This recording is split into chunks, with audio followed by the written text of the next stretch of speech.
Turning to one of our top stories, for the first time in 2 years, international travellers can now fly into Queensland without having to hotel quarantine. Joining me live now for more on this is Tourism Tropical North Queensland CEO Mark Olsen. Thank you for your time today, Mark. A big relief this morning with quarantine-free international travel for vaccinated travellers back to Queensland as of 1 a.m. today.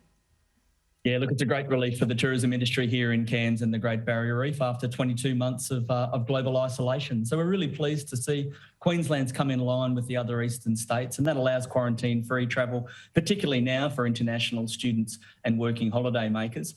We know that the Australian government's got bubble arrangements in place with a number of countries, New Zealand, South Korea and Japan, and the fourth of those being Singapore opened as green lane. So that's a really promising sign. We'd love to see the other three come in line with that and start to see those international visitors and business travellers also starting to flow back through into Queensland and hopefully here into Cairns and the Great Barrier Reef.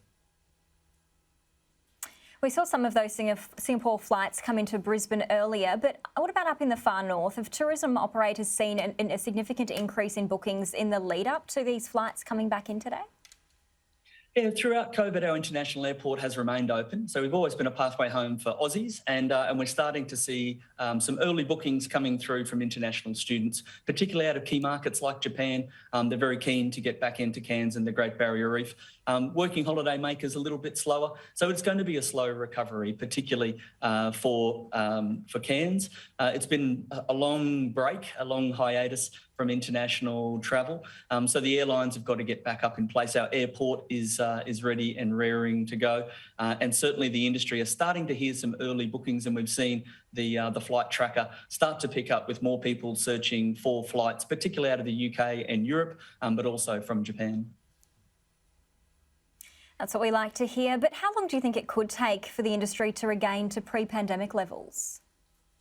We have to be realistic that this is a 4 to 5 year endeavour for international tourism without continued and an increase in support from state and federal governments. We do believe that Cairns and the Great Barrier Reef could be back to pre-pandemic international levels within 3 years, within 2025, but it's going to take investment, and that investment's going to need to be in those 2,500 products and experiences here that deliver all of the amazing things that you're seeing on the screen at the moment.